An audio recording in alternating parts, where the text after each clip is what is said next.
Welcome to Health Oddity, the show that strips away the jargon and hype surrounding all things health and fitness to help you live a long, strong and energetic life. Lining up at the bar this week, here's Peter Lant, Paul Bassett and James St. Pierre.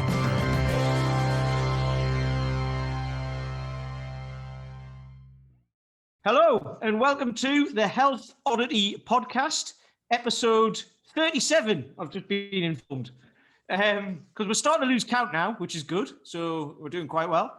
I'm here with a very special guest who I will introduce in a moment. But for now, we will talk to the usual suspects. We have Mr. Paul Bassett, who's to my left on the top as I'm looking at this. How's it going, Paul? Well, not bad. Not bad. I'm just kind of chilling. Enthusiastic as ever? Well, you know, I mean, do I have to give jazz hands or something these days? Well, you can do if you want. You know. Yeah, Tim's doing it now. You know, but you can't see him at the minute. So, and then we'll have Paul, who being his usual jovial self, and then we'll have Mr. James St. Pierre. How are you doing? I'm doing very well, and I'm doing incredibly well because I've seen our guest today is wearing a Spider-Man t-shirt, so I'm already happy. So I'm looking forward to this one. We've just been talking before we started recording here, and our very special guest said, just like, you know, because we said you can talk about whatever you like. And he goes, don't tell me that because I'll start talking about superheroes. And James was doing cartwheels around the gym, so he's like, hey, let's start talking about that. And it turns out there's more than one Captain America shield. Yes, we'll get onto that. There's a production line going in Wakanda now, so yeah. And there's Superman as well. Look, man, we're all here. We're all here. So, right. So that just leaves me to introduce our very special guest. So in the run of all of the guests that we've had, we've got someone extra special again today, and it's Mr. Tim Anderson from Original Strength. So say hi, Tim. How are you doing? Hey, good. I'm doing good. Thank you for having me. Yeah, thank you for coming on. So. Just a quick intro. Tim runs Original Strength, and we'll talk a lot about that. And I met Tim he probably doesn't remember, but he ran a workshop over in the UK in Nuneaton, of all places. I'm still not quite sure where that is myself. But interestingly as well, actually, Fabio Zone, the master strong first instructor, used to do an exchange from Italy over to Nuneaton. That's where he lived. He's got like an English mum, he calls her. Huh. So he learned English in Nuneaton. So that's why his is a bit sketchy. I don't know. He speaks better English than I do. Yeah, exactly, and me. But so you run workshops kind of all over the world, and you ran a workshop over here. And it was brilliant. There was, it's one of those things that just works for pretty much everyone, because it's things that kids learn how, like when a kid learns how to walk, that's where they start from. So it's just teaching adults the same thing again, because everyone sits down for a decent amount of time. So, so Tim, if you want to just fill us in on kind of, why you do what you do, where it's going next. Just in general, a little bit about yourself, just for the guys and girls who are listening. Okay. My name's Tim. I've been in the fitness industry since 1998. I was kind of a meathead, so to speak, where not that I was really huge or anything, but I was really stubborn and not smart in how I trained. So I was always getting overuse injuries. And that led me down a path of corrective exercises and things like that, because I was, I wanted to fix myself. And then that led me down a path of frustration because I wasn't fixing myself, or I was just chasing my own tail. And really, so one night, I showed you my Superman doll. I love Superman. I always have. I was just sitting around and I wasn't feeling like Superman. And I know I'm a big giant child, but it just didn't seem right. So I asked God to show me how to train to be bulletproof. And then in 2 weeks, I picked up some really wonderful books by Carla Hannaford and Sally Goddard Blythe. And it's just like God just kind of connected the dots on how the human body is designed to grow and heal itself. And so that's really what started Original Strength. And it's nothing more than really just tapping into our original movement blueprint, and it ties us together. That's why I love it, because it is so simple. And the manual that I got from the course was great, because like you were talking about, the vestibular system and what have you, and how everything has to run through there, and how your body heals itself at the speed of your central nervous system, which is very fast, obviously. So kind of how did you develop the system? Where did you start? Because I mean, like you say, you were chasing corrective exercises, which most people, what you've just described is where kind of pretty much everyone gets to, don't they? Overuse injuries, or and then like, how do I fix myself? And they go and see physios and chiropractors, and it just carries on and on and on. And then they're like, right, I'm chasing my tail, like you've just said. So you obviously, like you say, you decided, you were like, right, I'm gonna do something for myself. So how did you develop it into a system to help pretty much everybody, anybody who wants it? That I had some help with that. Like, so I started, just self-experimentation, and I would just start crawling around the house, started crawling outside, and, just playing with crawling. And then I got Sally Goddard Blythe's book, and I started looking at reflexes and stuff. And I started talking to a buddy of mine about named Mike McNiff. Him and I wrote the first book called Becoming Bulletproof. And so Mike and I got together, and then we brought in Jeff Nooper, and we just all started playing with these childlike movements. And that's just how we kind of ended up with the Big Five, just through playing and experimentation. Jeff was really good at like getting people to try things and explaining how things work. And a lot of people like really respected Jeff in the kettlebell industry. And so he put out a newsletter. Hey, do you want to get together and learn how to press reset on your body? I think, basically how to make your body bulletproof. And he had a lot of people that took him up on it, and they wanted to have a little 4-hour workshop. And so that's how it really started. It was an overwhelming response. We had no idea how many people were interested in not hurting or improving their kettlebell training or whatever it was they were doing. But man, those first few workshops we had like 30 people show up, but they kept asking for another one, and that's just kind of what started it. So what was the problem with your own training and your own body that got you to the point where you were starting to think outside the box? Because most people will put up with quite a lot of pain for a long time. I've done it, and I've got plenty of clients. And also, the traditional route would be chiropractic, physio, obviously some rehabilitative strength and conditioning exercises. What made you start thinking that the typical route wasn't the one you wanted to pursue? So that's a good question. So because I was trying to survive my way through a bunch of kettlebell certifications. And so it was a lot of volume really stacked into short periods of time. And I would not allow myself to rest because I'm stupid. So I did my first 3-day certification. And while I was at that certification, I found out they were going to offer the level 2 certification a week later. So that's the most volume, that first certification was the most volume I had ever stacked on top of myself, not to mention the training I did to get there. And then, so I did not recover from that. And I jumped straight in. As soon as I got home that Monday, I started training again for the next level.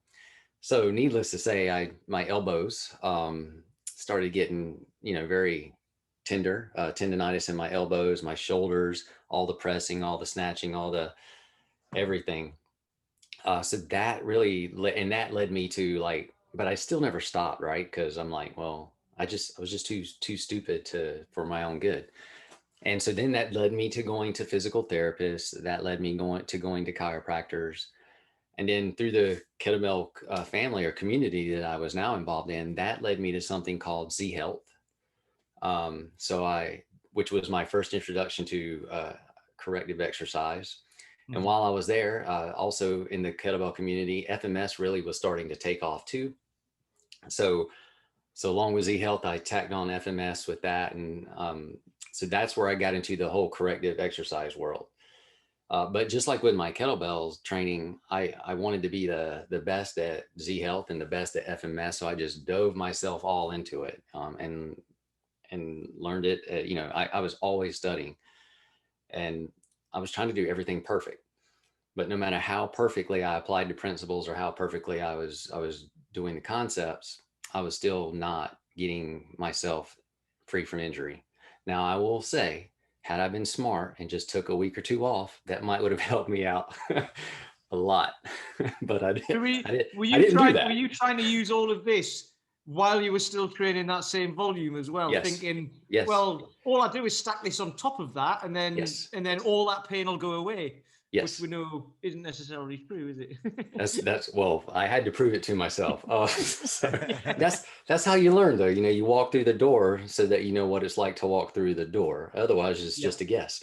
So yeah, I stacked on all my kettlebell training, my Z Health training, my FMS training, and I'm sure I was doing some other stuff in there too that I probably shouldn't have been doing. But yeah. So I just kind of collected a big toolbox that I did not really know how to use, which is funny because, like I said, I was going to be the best at it, but I never allowed myself to just, settle down and just focus on one thing and recover, so I was just accumulating stuff, really. It's quite easy to go down that path of just constant corrective exercise where your workouts just become corrective exercises, don't they? Sometimes, I've had injuries years ago where I just ended up, I looked at my workout and it was basically just a series of corrective exercises, which kind of drove me mad. Which is funny, right? Because I told you I didn't stop doing kettlebells, but technically when it took me an hour to go through all my joint mobility and all my corrective exercises, I really didn't have time to do kettlebells anymore. Yeah. And I think that's another thing that you mentioned there, Tim, which a lot of, I know trainers are notorious for it, myself included in the past, and probably quite a few of the listeners might be, whereby, like you say, you accumulate kind of knowledge and you accumulate techniques and you accumulate equipment, and you kind of, for a period of time, you just keep adding and adding and adding and adding to what you're trying to do. And then it sounds, certainly from the conversations we've had with people like Dan and people like Steve Maxwell, and it sounds like yourself, you get to a stage where you actually realize that what you need to do now is start to strip away and start to lose some of that stuff. And you can't do everything and be the best at everything. And like you say, your body starts to let you know that, doesn't it? It does. And that's really what happened is once I discovered OS or our movement design, that kind of just was an automatic strip away of everything for me. I let go of everything else and just dove right into it, and never really looked back. Like that, from that moment when I first started crawling, it like that changed everything, which is so weird. but that's how it worked out. Well, everyone needs to watch that video of you crawling a mile. I think it was a mile. It was a mile, yeah. I don't know how exciting that would be for everyone, but it is. It was sped up. It was sped up, if I remember. Yeah. It was. Stop now. We'll play it now for an hour, and then we'll come back to the conversation. Yeah. Everyone's still here. So when you actually, sorry, go on, Pete. I forgot what my question was. Carry on, James. Okay. No, so I was just going to say, so in terms of your training now, I mean, we'll obviously delve more into, OS, original strength, as we talk, because I think possibly, certainly over in the UK, I know that there's people sort of in the know and in the industry who will know what it is. But I think there's a lot of people who certainly,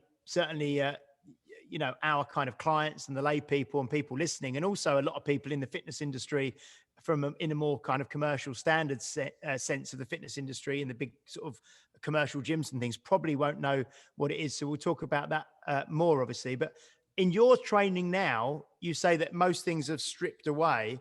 Do you do predominantly the kind of original strength yourself now, or do you have other modalities that you train with as well? So I did go through a season where all I did was original strength. Like that was it. And now I do, once your body is tied together as it's supposed to be, you don't have to like do the same, certain things all the time. But I do press reset every day in the form that I wrote about. And I have a book called Discovering You, where I have this movement template called the 20 daily 21s. So I press reset every day in that vein, where it takes about, 10, 20 minutes. Now for my training, I love body weight exercises. I think the Hindu push up and the Hindu squat are phenomenal movements just for health and vitality. So I do those. I do a lot of walking. Walking probably it makes up over 50% of my training. And I am, this won't surprise you either, because I love Dan John, him and I are buddies, but I think carries are where it's at. Like if you want to get strong in a very simple, old school, and be very resilient, just easy carries every day or often throughout the week will just really help keep your body very tied together and functionally strong.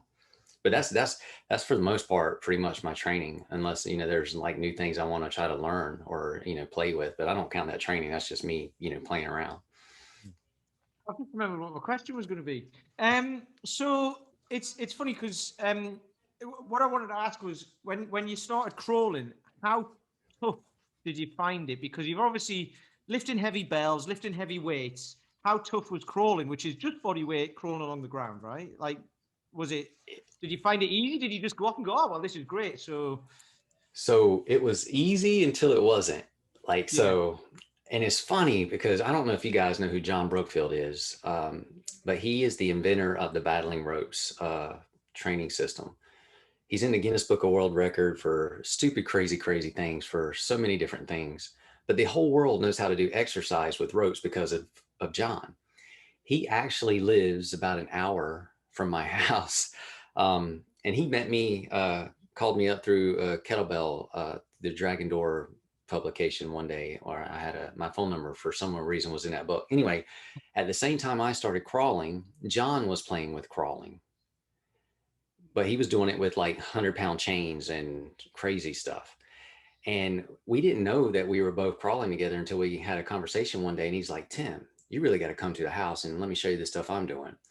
So crawling was easy when I was just doing body weight crawling for going, for about 30 seconds at a time. But John likes to do endurance things to break the Guinness Book of World Record all the time. So he was like, why don't you start accumulating time? He goes, because really what that'll do for you is build mental toughness where you won't know any limitations, because your mind will get so strong, your body will follow. Your body's never in danger, and then you'll be able to handle all of life's stresses. He goes, because if you can handle that kind of stress in a workout, that carries over into your day-to-day life, especially if you can manage your breathing and your thinking while you're uncomfortable. So he convinced me to start accumulating time. And that's when crawling was not easy anymore. So it like 2 minutes seemed like an hour in the beginning. And I remember the first time I ever reached 12 minutes, man, that was like a huge celebration, because it was, I probably spent a month or maybe 2 months trying to get up to just being able to get to 10 to 12 minutes. And I hit 12 minutes at the fire department one day out in the back behind the fire trucks. And I was like, holy cow, felt amazing. But then after that, there's like something, the scales tipped. But John was right. Once my brain knew that I could do that, and that just made it easy all of a sudden. So then crawling for time or distance, it really wasn't a thing anymore. It might have gotten uncomfortable, but it never got really hard again. So let's go back to the origins of original strength, which is that from that pain, you were looking for a kind of elegant solution that was slightly left of center. And you read this book by Sally Goddard Blythe. And I've got this book. I mean, I remember getting it before my first child because I'd heard you talk about it.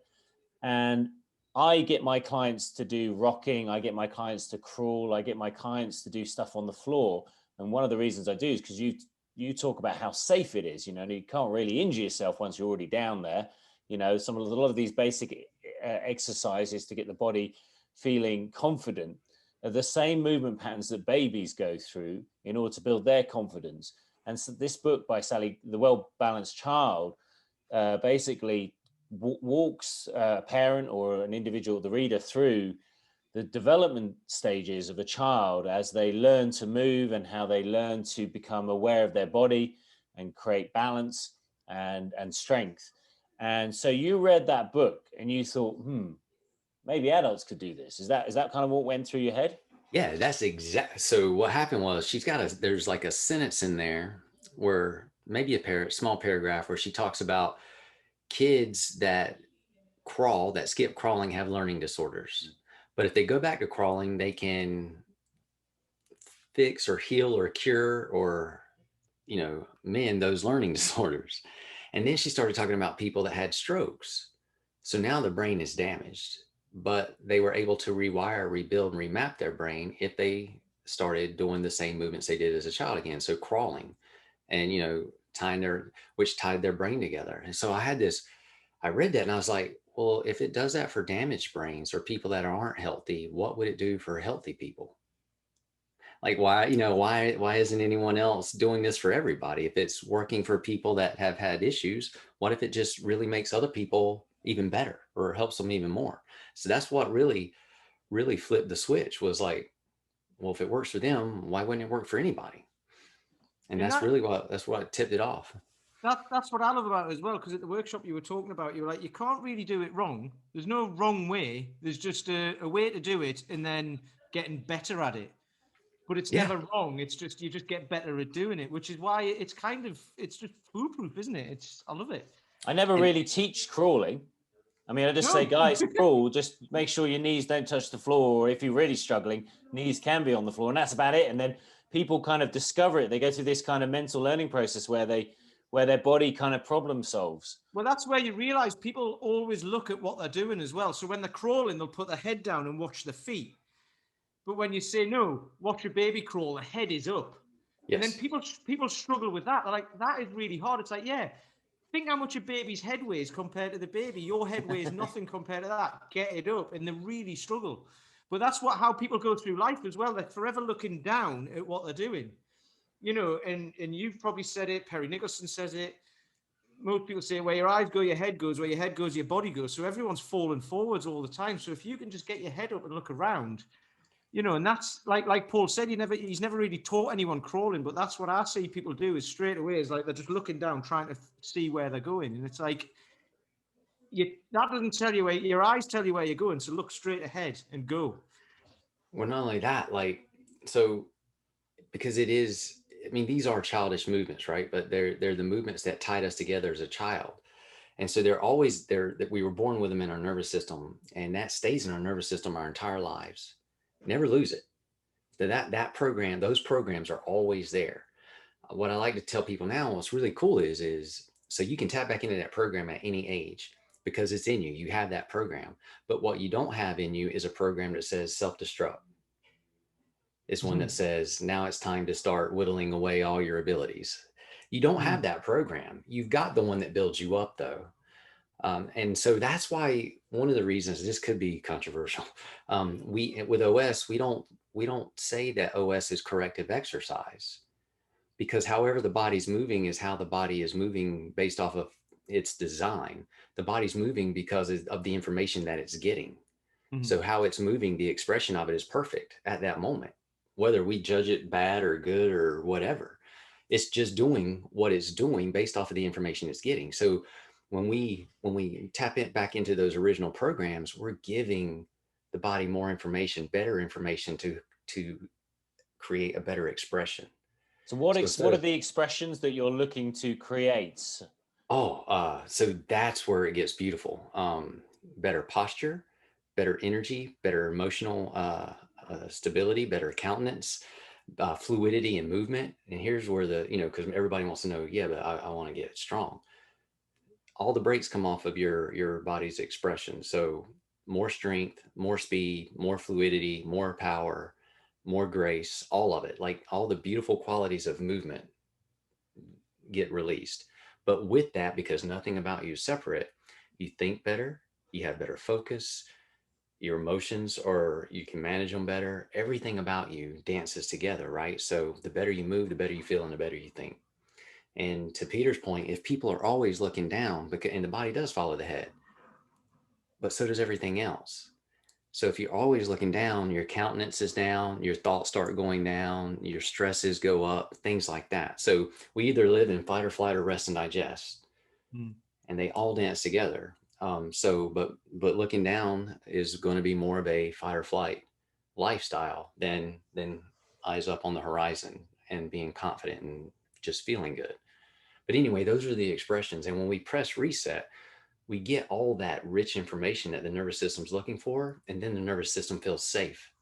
And once the brain feels safe, the inhibitions come off. And the inhibitions are many, and they're all woven together. So it's not just physical; it's physical, mental, spiritual, whatever. Everything about you is whole. Yeah, I mean, this is like you said. That's beautiful. That's why I love it. I've been doing a thing. It's like a therapy thing called PDTR, and it's resetting your central nervous system, basically based around like pain in joints and stuff like that. So if there's a pain in a joint that has had trauma, but the trauma was 2 years ago, it's fixed. The pain shouldn't, unless there's structural damage, the pain shouldn't be there, right? Because the tissue will be fixed. But your central nervous system will still be like, that is a threat. So there's a way of resetting that. And that's what I like about this. And I didn't understand this because I've done this course last year or over the last year and a half. So when I came to you, I didn't fully understand it, but actually, what you're saying, and I read the other book you recommended, The Brain That Changes Itself. And so I've been learning a lot about brain plasticity. And it's kind of like you're saying, you don't use those movements. They're still there, but they lose meaning in your head, and then that real estate goes to whatever you're focusing on the most. So you change your focus back to that, like press and reset, like you say, and then it starts to grow again, and then that can deal with, like you say, taking the brakes off for your body, saying, right, I'm going to make that hurt because, or your brain saying, I'm going to make that hurt because it's not very strong. Whereas actually, if you start from the ground up again, it builds confidence. So it builds confidence at a neurological level, which is just, that's one of the reasons why most people live with pain for most of their lives, don't they? Because they don't know how to do this, and it's so simple. Well, not only that, once you take on pain, it affects you in so many different ways. Like one, it affects your thoughts. Two, it draws you from being an outward person, it draws you to an inward person because it takes all your focus and consumes you. And then your thoughts get negative and you can't really be as loving or as giving as you otherwise would be because there's always something bothering you in here that's taking up your attention. And so then it just spirals. And so then you start to move worse, or you start to guard it, you start to protect it, or you start to go down that road, I'm broken. And I can't, this is just how I'm going to be. And now next thing you know, hi, I'm Joe, I've got a bad back, or I've got a bad knee. I heard it 20 years ago, but it still hurts. And so you just absorb it, and then it becomes part of the identity of the person. Whereas we're not made to be that way. I mean, and the body is designed to heal and remove those traumas and to remove the memories of those traumas. If we just engage in the design, which means we have to put a lot of trust though in the design. Yes. It's got to be done consistently over time, and you've got to trust the process. Yeah. I was about to say, how do you get people, because pain can make people be very anxious about moving, very anxious about a lot of things. And how do you give people the confidence? So I'm sure you see lots of people, everyone from the fitness trainer through to someone who needs a lot of rehabilitation. What are you doing to overcome those hurdles with people? One is I try two things. One, I tell them the truth. The body can heal and you're not stuck. You're not broken. You're not fragile. Whether they believe me or not, that's cool. But at least it's out there. They've heard it. So I've tried to plant that seed. If they're with me, then I'm going to teach them how to press reset. And I'm going to let them experience what that does to their body. Like Peter said at the beginning, change happens in the body at the speed of the nervous system. So if somebody has had pain for 10 years in their knee, and within 2 minutes of me showing them how to press reset, and then that pain disappears, well, now we've got a conversation and I've got their attention. And they're going to be so, here's always the look, like disbelief. Yeah. But what that does is it creates an interruption in their thinking, and it shifts their paradigm immediately. maybe I don't have to hurt anymore, or maybe this is not the way my life's going to end. So I can be pain-free. The problem there is the person who doesn't want to believe it is likely seen everybody, and it's never been fixed. So they're like, why would this be different? And it's like, well, because it is different. It's taking you right back to the beginning and starting again and building that confidence, because people want to be fixed. But say you're 40 years old, you want to be fixed back to a 40-year-old person who can lift this and do this and run this and that's it. And it's like, no, we're taking you back to a 1-year-old and starting you off again, except you'll get there quicker. Yeah, and really, you don't have to do another 30 odd years of it, but if you do it for 30 years, by the time you're 70, you'll be a strong 70-year-old. And the craziest thing is, like, if you look at it big picture wise, well, it makes sense. But when you're stuck in it, like, so if all you know is that your story is that I had a knee injury 10 years ago and it still hurts, well, you're in it. Like, you're not going to see the forest for the trees. And so the beautiful thing about pressing reset is it makes so little sense that it stops you in your tracks. Like, if you've hurt for 10 years and just by breathing a certain way or remembering how to breathe, and in 2 minutes you don't hurt anymore just because you were changing how you breathe, that makes you struggle with stuff. Yeah. But it gets your attention. That's another thing that's really good about this sort of stuff is how quickly you can kind of not prove to someone, but how quickly, like you say, you can grab someone's attention by just try this. Like I think you said about a lady who came to you and she was sitting down and you just had her tapping, like doing the cross crawl type thing, just tapping the opposite knee with her hands the whole time you were talking to her. And that activates, it activates that pattern within the body to be able to walk out of there without sticks, I think you said. And it's, and then it's like, that's attention grabbing, isn't it? Not like, and it changes the game. It changes the narrative, right? Yeah. It gives you the possibility to write a different story. So based on that, you're talking about breathing, for instance, but you also mentioned the big five earlier. So let's talk about that, because that's like the main crux of where it all comes from, doesn't it? And then, once people have got the big five, your imagination can open up and you can do these moves in many different ways. Because I think I've got a quote from you here: "Your imagination is your limitation." I think I remember you saying that. Yeah. So what are the big five? So the big five resets, and these are like, if you do any of these, you don't have to do them all, but like reset's a reset. So if you press the reset button on the nervous system, that might be all you need to do. But the big five are breathing properly, the way you're designed to breathe, because everybody breathes, but we're designed to breathe a certain way. To breathe that way, with your diaphragm, filling your lungs up from the bottom to the top. That would be the first one. The second one is owning your head control. Controlling the movements of your eyes and your head, which is really activating your vestibular system. The third one would be rolling around on the floor, which ties your body together, which is really the beginning of your gait pattern. And then the fourth one is rocking back and forth on your hands and knees, which is, that movement alone is just phenomenal. Changed most people's lives. And then the last one would be crawling or getting into your gait pattern, which is, we start with crawling though. And like you said, so those are the five, but from there you can branch out to, like, those five can become exponentially, 335 if you wanted them to. It's just, that's up to your imagination, but you really don't have to go far away from those five things right there. And it just changes everything about your body. It gives you your foundation for movement. But how would you explain the vestibular system to people who've not heard that term before? So two ways. One, I tell them it's their balance system, because everybody knows what balance is. And even if you haven't heard of it, hey, if you spin around circles really fast, you're going to get dizzy. That's your vestibular system. Everybody's kind of familiar with that.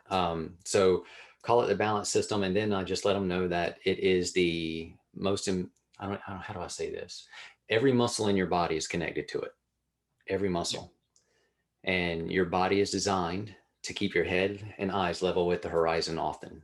Like that's where we're designed to be. So if we don't use our head and we don't put it where it belongs often, so we're not moving it and stimulating it often, if every muscle in the body is connected to it, it's kind of, in a way, it's like atrophying those reflexive connections. So like Sally Goddard's Blythe, her book, she has a quote that is probably the strongest quote for the vestibular system I've seen still. It's she says, mastering head control is essential for balance, posture, and coordination. So if you want balance, posture, and coordination, you have to own the movements of your head. But what she's really saying, though, is mastering head control is essential for living a healthy, happy life. So that's really where, kind of get there in a really quick point, is that, hey, this will make everything about what you do better. It'll help you live your life better. And yeah, do you find that's great. And the idea of that you've just reminded me as well, the idea of reflexive strength. Because if someone's trying to lift weights, they're trying to say, right, I need to get tight, I need to squeeze as much muscle as possible. But if you don't know where they are, which muscles you're trying to squeeze, and you're trying to get your central nervous system to say, right, squeeze this muscle over here. I'm not going to name muscles because people probably won't know what I'm talking about, but it's like, squeeze this muscle over here, and you're like, how do I do that? With this, like, especially with the head control, like looking over your shoulder, it's muscles down the side of your back, your lats and everything. You turn around and they switch on without you even having to do anything. Yeah. So then, like you're saying, it's connecting your central nervous system to your muscles, saying, like, basically contract that. How do I do that? Oh, that's where it is. And then all of a sudden, people get that awareness thing, which is very important, obviously, like you say, to keep you moving, to keep you locomoting, basically. So we've gotten so detached from our design that, so like in the exercise world, strength is now a skill. And that's fine, because especially if you're like, really, if your sport is strength and performance, like powerlifting and stuff, that is a skill. But we've tried to break down, tighten up here, tension this, tension that, focus on this, bracing, right? But that's not the way we're designed to move.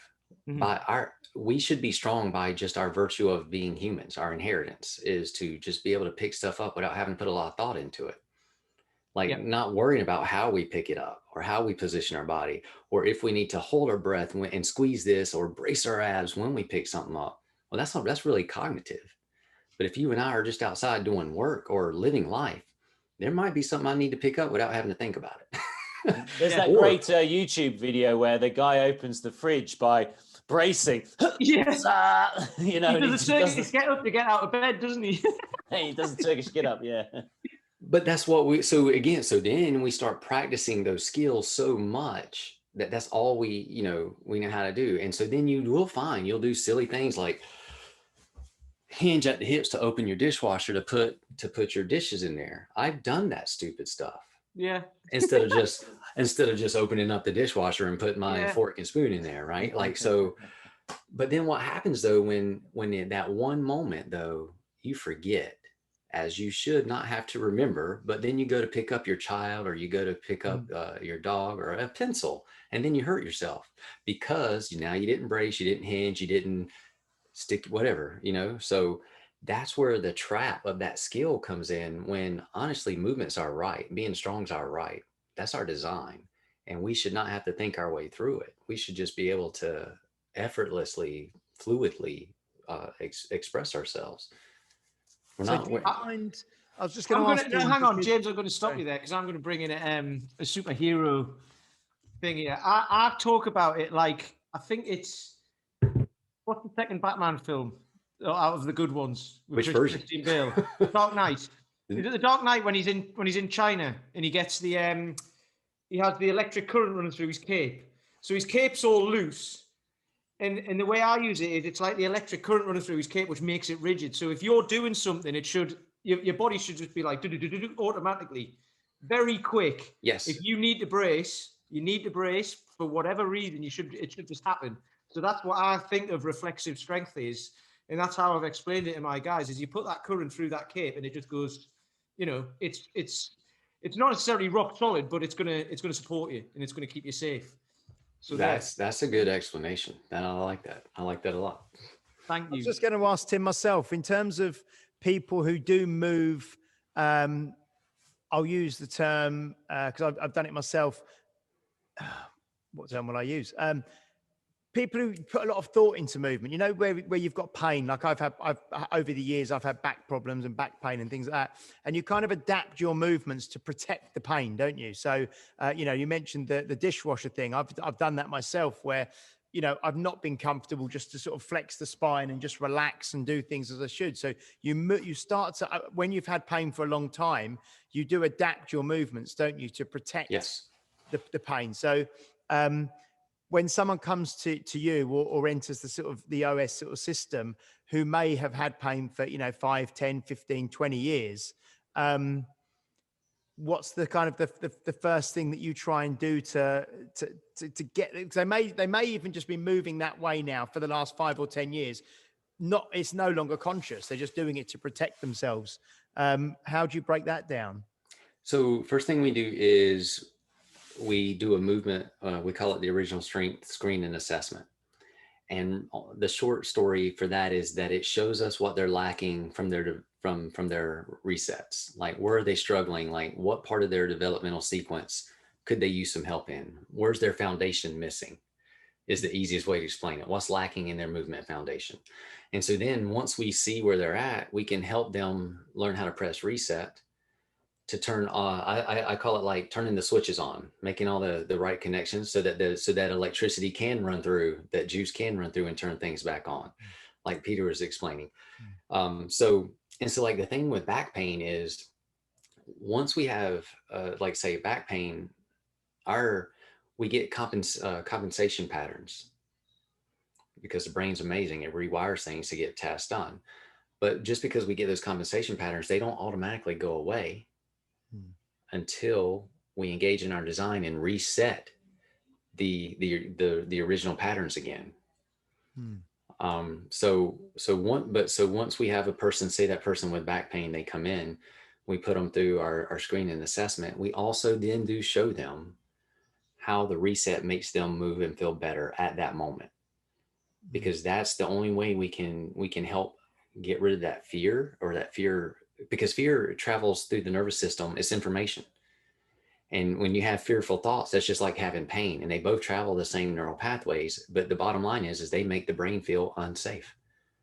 So whether you're in pain or you're afraid of being in pain, you're sending two signals to your brain that I'm not safe. So really what pressing reset does is, especially once they experience it, then it takes that I'm not safe story away, so that the nervous system can express itself. And so then their thought processes change. There's in this PDTR thing I was talking about earlier, there's something within that which is exactly what you've just said. So you can fix a physical problem on someone, and the pain might be like, it doesn't like go away instantly, you know, but they'll be like, oh, I can move my arm now, and it doesn't feel as bad as it was. And so the signal's reduced to that arm to say there's no longer a threat there. But you can then say, right, go away and think about all of the things that you couldn't do because of that, and the pain will come back, because it's the thought of it has brought that back. And that's another thing that you can treat with this, and reduce the signal like the brain sends to the body. But this is a much simpler way that people can actually take control of that themselves. And it's like you say, people can think their way into pain as well, because I treated a guy the other day, and he had a sore elbow, and he was saying, every time I move it, I think, he goes, I try to imagine what's going on inside there and what's causing the pain. And I'm like, you're creating this loop. It'll certainly not make it better. And if anything, it'll make it worse. James, I've seen people like say they're really scared to move when they come to me, and I'm going to lay them down on the floor. I've seen them brace. They hold their breath, they brace, and they get it down to the floor. And, you know, it takes them like 30 seconds to lay down. And then I've had them like remember how to breathe or move their eyes and head in a certain way. And then they get up, but they get up, and then they're like, wait a minute. And then they start moving like, can I get up and down from the floor again? Because just that fast, all that bracing and everything they needed, they didn't need anymore. And something in their brain clicked too, where it just let them move again. So it took that fear away. And Peter, I don't know if you remember, so in the workshop, we would test the resets against a movement baseline. say a squat or a Yeah. toe touch. There was a guy there tested it against a pull-up, and he Yes. didn't realize how many times you were going to ask us to do it, and he did about 100 pull-ups. He was knackered by the end. So it's a secret hypertrophy workshop is what it is. It's great. But so to your point, Peter, your thoughts affect how you move too, just like the resets can. So and you can test this is why I brought this up. You can test a movement with a negative thought and see how you move, and then you can think something positive and do that same movement and see how it's so much different. Because the negative thoughts tell your nervous system, I'm not safe, and it restricts how you can move and express yourself. Exactly. One of the guys who's teaching me mentioned something like that, and he said people talk about pain receptors in the body, and he said that's a lack of understanding. They're not pain receptors; they're threat detectors. All they're doing is detecting threat, and if they think there's a threat, they'll tell it that there needs to be pain there, whether there does or not. It's just it's a threat. So you need to get rid of that threat, and then it all goes away. It's almost as if every bit of information you absorb is safe, not safe, safe, not safe. Which one is it? Safe, not safe. Yep. There's a great, I've mentioned this before. I'll send it to you actually. There's a great YouTube, not YouTube, TED talk by a guy called Lorimer Moseley, an Australian guy. He's hilarious as well. But he talks about he got bitten by a snake.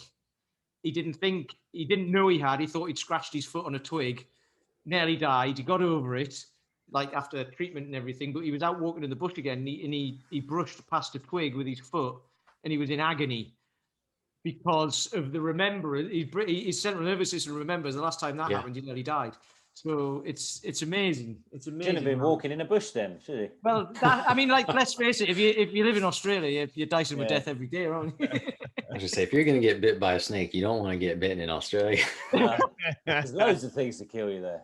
Yeah. So with this system, it must have been a very exciting process when you started exploring it and seeing what it could do.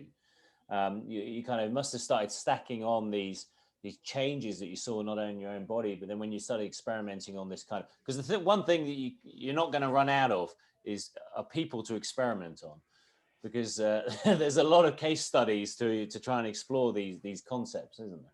So that was the crazy thing. So, because this all started out selfish, right? I was just trying not to hurt, and I wanted to be able to train all the crazy ways without taking breaks, right? I just wanted to be Superman.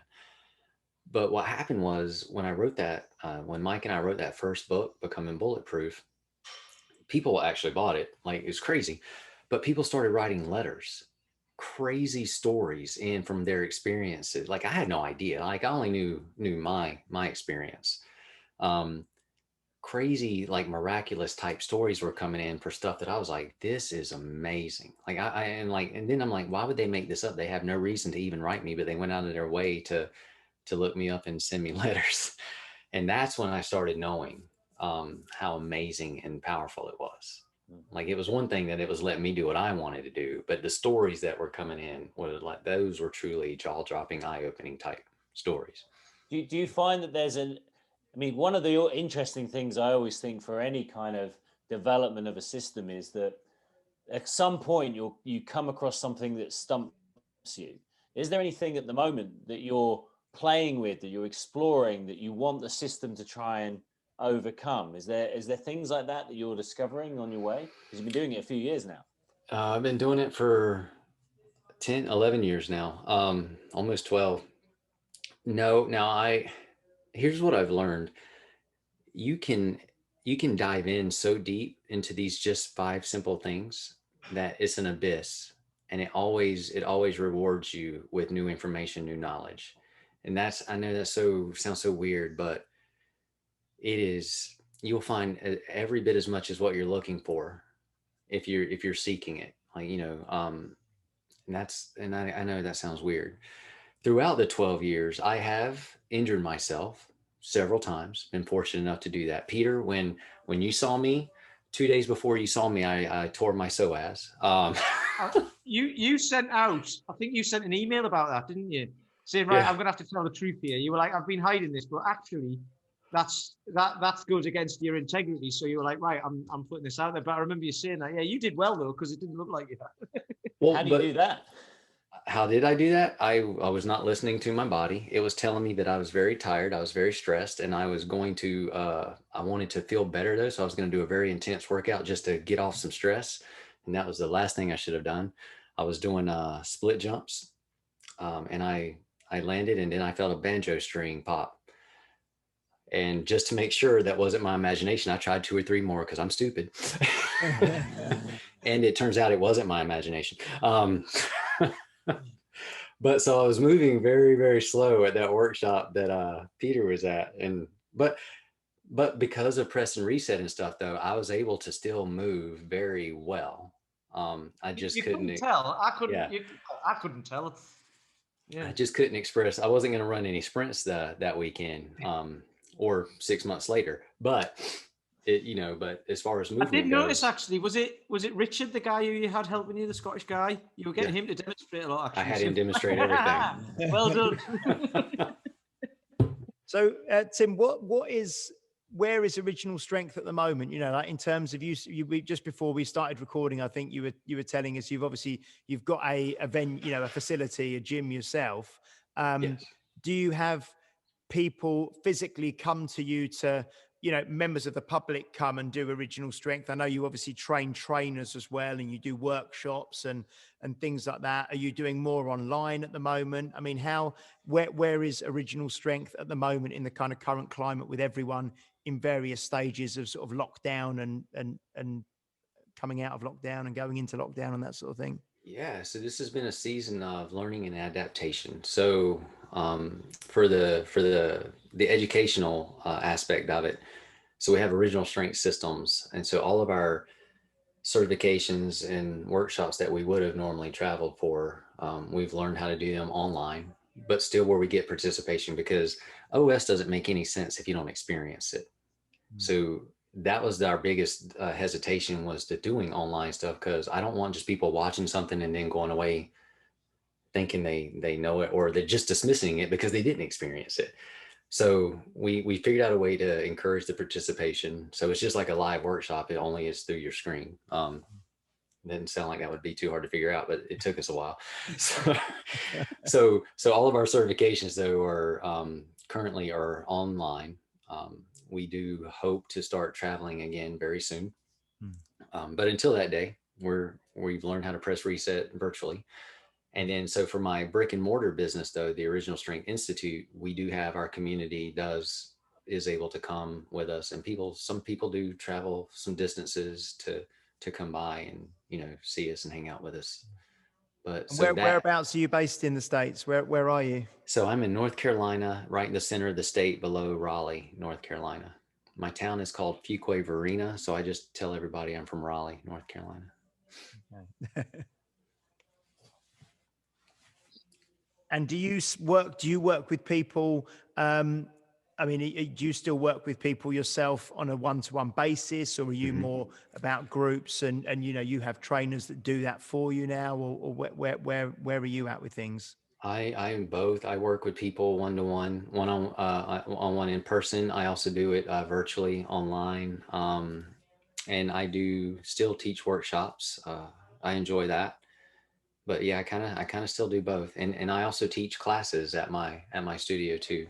What would a class look like that you run? Would it involve external loads, like loaded carries, or I mean, how do you kind of scale your classes? It'd be very so I call the classes are more like farm work training, manual labor camp. So the first 10 minutes of class is pressing reset. We go through the big five.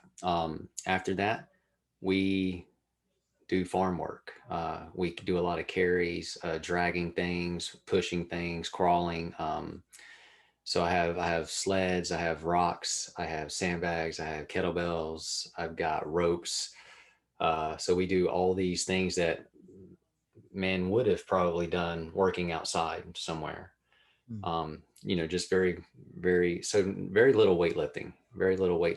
Now we do honor the, like I'm Dan John, push, pull, hinge, squat, carry. We do all the human movements. So throughout the course of the hour, we're going to go through all those major human movements in some fashion. But and then the last 10 minutes or 5 minutes of class is rolling around on the floor again, rocking back and forth and resetting the nervous system again. Do you do any skill work based like on precision jumping and things like that? Or do you find that most people can't handle the impact of things like jumps and stuff like that? So because of I'm kind of like Peter, with when people get older in life, the mid 30s to mid 60s is most of my clientele. So I don't do a lot of, I mean, we do some bounding and some like how to jump and land, but not a lot of terribly like stuff that's going to keep them safe outside. But I'm not trying to get them better at their soccer game or anything else like that. I wish I had. I mean, obviously, like I say, I use the stuff, but I wish I've just had an idea because I did my garden recently. We dug up a lawn and planted a load of stuff. I could have got all my guys around and charged them to do it for me. Funny, For what you're saying, farm work and everything, I could have made a fortune out of that. Funny story.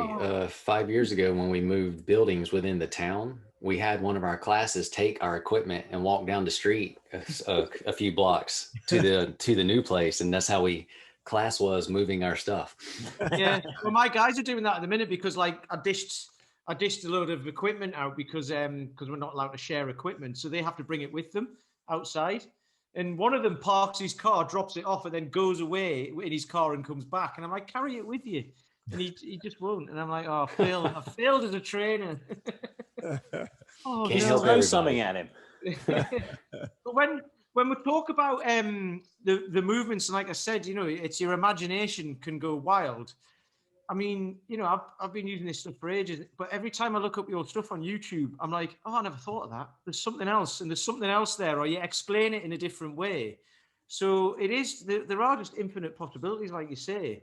So I'd encourage anyone who hasn't seen that on YouTube, by the way, to just look you up because you've got a huge library on there of everything.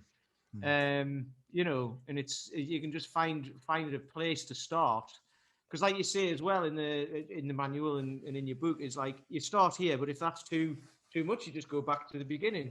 There's a continuum, isn't there? So there's a level somewhere where you can start off and then just go from there. Yeah, because however you start moving, you're starting from a good spot. Everybody's starting from good. Remember, their nervous system's just doing what it's supposed to do based off the information it's getting. So what we do is we just take the information you're able to give and start playing with it. It may be that you just need to start moving your eyes, instead of like a lot of people just live in glasses. So they never go outside their frame of reference, literally, right? Because they can't see. So they get really used. Yeah. So they don't, so it could be something as simple. So is just moving and turning your eyes gives your nervous system something that says, oh, thank you, finally. And it lets everything go. And it can be that fast. We're looking for snowflakes. Yeah. We're just looking little snow because you cannot have an avalanche without the first snowflake. So we're just looking to lay those snowflakes down and build up all that power. Well, you can do that right now. You can say to someone, right, tilt your head back as far as you can while looking down, while your eyes are looking down. And they'll be like, okay. And they'll feel their abs and everything while they're looking down. And then you go, right, now look up. So everyone at home do this. Look down, tilt your head back as far as possible, and then look up, bang. And then all of a sudden your back muscles switch on, don't they? And then you're like, So just something as simple as that. Honestly, when I was learning all this stuff years ago, just things like that blew my mind. And I was like, oh, okay. And then, I was like, right, I want to learn more about that. Because that's where people struggle with themselves, I think, like very, very small things like that. And as long as you get that kind of, I don't know, I'm going to say education, but as long as people kind of start to learn this stuff for themselves, then this whole world opens up of this reflexive strength idea and your body moving in a better way. So the most wonderful thing about our design is we get to be creators. We get to create our nervous system. And we're always creating it anyway, but we can build it up how we want it, or we can just let it happen how we're living. So we can add new connections, or we can prune connections that we want away by not engaging in them. But we can absolutely create the nervous system and the body we want through engagement. So if we want something from it, we challenge it, we ask it. And, you know, so if you give your body a challenge, you're asking it for that. Like, so if I want better balance, well, okay, challenge it. Yeah. and then Stand on one it leg. rewards me, or roll on the floor. Yep. Like, you know, if you want better balance, just roll. Just like go back to those very, you know, those things you did as a child on the floor, and it will tie everything back together. But if you never ask for it, you don't get it. And in fact, you lose more and more and more. Well, we take it for granted. We say, oh, I've got it now. I don't need to maintain it. I mean, I look at my kids and they explore the living room in such creative manners. It doesn't matter. I mean, you look at an object and they'll find some way of making it into a toy and an exploration. They're rolling and they're doing so many things, and they'll, you know, and they don't see it as a workout or anything. They see it as just an opportunity to kindle their imagination and see what happens. So your children see the living room furniture as a parkour course. Yeah. And we see a chair, a couch, you know, and that's it. Whereas they see, no, this is movement central. This is amazing. bit of product placement here, but you saw your kids, Tim, playing with a very, very popular brick type structure of toy originated in Denmark, I think it was, wasn't it? Yes. And like in one of your roles, Lego. isn't it? So what happened there? So yeah, I saw my 11-year-old playing with Legos on the floor, sitting down, and I saw how he would reach for another piece, and I'm watching him. I'm like, holy cow! So I got down on the floor and I started doing it, you know, like he was. I was copying him, and then just right then I knew. I was like, oh, this is beautiful. What a movement! Totally learned how to mobilize the foot, the hip, like, and totally restore the lower body, just like that. Watching him play with Legos. Yeah, brilliant. They also use my stomach as a trampoline. Yes. And yes, have like a extra set missile guidance system for my nether regions to jump on that. I don't know how to do it. My dog does that. He's got 4 legs, right? Obviously, because he's a dog. He'll walk across me on the sofa. 1, 2, 3, 4, bang. And guess where that one lands? Would you say, Tim, that the people that tend to seek you out or to find you or to come and find original strength, are they, I'm just trying to think the kind of people who may try to find you. Are they more people who have maybe got some miles on the clock and they've you know, tried other things, they've done other forms of exercise or sport, and now they're in pain, so they're looking for something different? Or who comes and seeks you out generally? I would guess that the majority is people that are dealing with their own, you know, issues. And then, interestingly, there a lot of them are in the health and fitness world. You know, they're working with other people, and I think so it's a twofold thing. They're trying to learn how to help themselves, but also gain the information to help other people too. Yeah. Excellent. Because it's not the kind of thing that, you know, if you've got, you know, kind of CrossFit down the road and then you've got original strength, you know, there's going to be a certain type of person who'll be drawn towards the CrossFit sort of, you know, they go there for that, or, you know, so the kind of people who walk towards original strength are going to be or they may be the CrossFit people who are in pain coming to you. It's about the same. It's a great place to set up an original strength studio just down the road from Well, so in my town, I would guess that I would call CrossFit mostly for the younger folk, whereas my studio would be mostly for the people that see the value in just feeling good to feel good so that they can enjoy their lives. However, nothing against CrossFit. In fact, I would say that people could do CrossFit as long as they wanted to, if they had their reflexive strength in place, and they could enjoy it well into their 50s and 60s and 70s if they were, you know, just kept their body moved in their design, press reset, you know, on a daily basis. And really that's easy when you're living in your design anyway. You're just doing it because you're being. But then that would allow you to live your life the way you want to. And if that's CrossFit, great, enjoy it. Yeah, no, that's interesting. Yeah. And I think that's but most of the listeners that we have are probably in the, the north of sort of 35, 40 age group, and, into 50s and 60s and that sort of thing. So I think the things that you're talking about today will resonate, and everyone, I mean, even myself, from my own experience, it really resonates, that idea of, like I mentioned, being in pain, and then, those compensatory movements, and, living your life in a way that allows you to work around pain rather than actually dealing with the cause of it and pressing reset. So it's been fantastic to hear about. Awesome. Excellent. Right. Well, yeah, we've been on the go for a bit more than an hour, so this is probably a good place to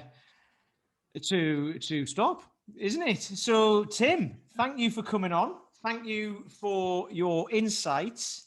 And just a quick one. I've got your book, Press and Reset. Like I said before we started recording, I've given that to several of my guys. And if anyone ever sounds like they need any of this stuff and they're not any close by to me, I'll just say buy this book, or I'll even send it to them. So that's really good. But where can people find you, and how can they attend one of your courses online? Or because you don't have to be a trainer, right? You can be anybody. Mm-hmm. This is for anybody. Everyone's welcome. So on our website, originalstrength.net, we have a courses tab that shows all the workshops that are coming up. We also have a resources tab, like if you wanted to get books or a DVD or other educational products. You can always go to Amazon.com. All our books are there. We've probably got 6 or 7 books on Amazon. And then we have on YouTube, we have probably over 400 free videos that if you just played with those alone, you could probably find everything you're looking for. Excellent. I'll put all of that into the notes when we're oh, awesome. Up. So hopefully you'll get a few people coming your way and getting better, getting stronger, getting healthier, which would be great. So thank you very much for coming along, Tim. It's been great having you on here. Peter, Paul, James, thank you guys so much for having me. I really appreciate it.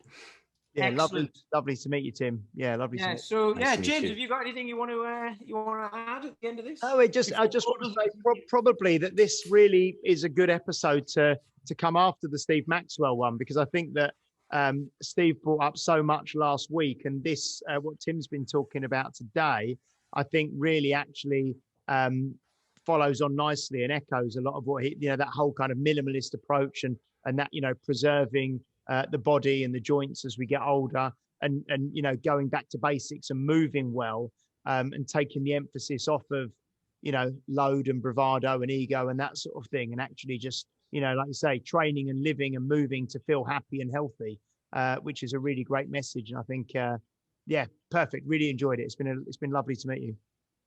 Nice to meet you, sir. Excellent. And what about you, Paul? Are you going to do your spiel? Do my roundup?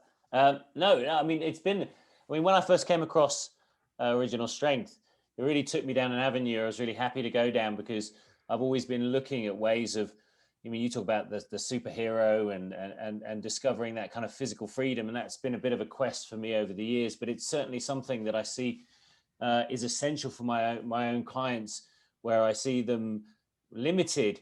It seems that they are limited, but they're not. And I think right at the beginning you said, you have the possibility, you have the agency, you have the self-efficacy to make these fundamental changes in your path. And your body wants to help. Your body wants to be healthy. It wants to be the fittest it can be at any point. It's a survival mechanism, and we're only as good as the information we put in. And I think one of our jobs as trainers is to show the path that it can be done, and obviously walk the walk to a degree, but to be that cheerleader saying, look, you can do this, there's other people doing this. And I think what I like about the system is it's so scalable that no one can go in there and be intimidated by the movements. There's a learning curve, and there's instant feedback that tells you that it's working. All we got to do, I think, as an individual, is to make the decision to do it. I think, because if you do it, we can talk about it all day, but I know that you're a living embodiment of your own system. You do it, and you practice it, and you see the benefits. All I can say is just do what Tim says, because it will work. Just do it. Don't just talk about it or say you've done it for a week. Excellent. Yeah. And from my point of view, like you say, you came into it to do it to help yourself. And that's why I came into it. That's why that's why we all do what we do, right? We want to help ourselves, but then you can use that information to help people who are in a similar situation to where you've been, where you've come from. And that's what we're all about. So that is perfect. So Tim, thank you again. And you can find, if you're listening to us on one of your favorite platforms, remember you can share it with your friends. If you think this will help any of them, you can, leave us a review. You can send us questions as well. We do have an email address. We have something that we're going to tell you in a couple of episodes time as well. That'll set up to make it easier to get in touch with us as well. With questions you've got for any of our guests, any guests you want to come back on, any guests you want to see on the show or hear on the show, we're open for anything. So yeah, and then next week for episode 38, I think it is, which will tie in very nicely with this, is Perry Nicholson. So we're looking forward to talking to him. And yep, this will tie in very nicely with this, because he's all about getting up and down off the floor as well. So that'll be perfect. So thank you for listening. And we shall see you and speak to you on the next one. We appreciate you all. Thank you very much. You've been listening to Health Odyssey with Peter Lant, Paul Bassett, and James St. Pierre. To get your regular fix of hype-free health, you can subscribe and leave a review wherever you get your favorite podcasts. You can find out more on today's and other topics at healthodyssey.com, or find us on Facebook or Instagram by searching for Health Oddity.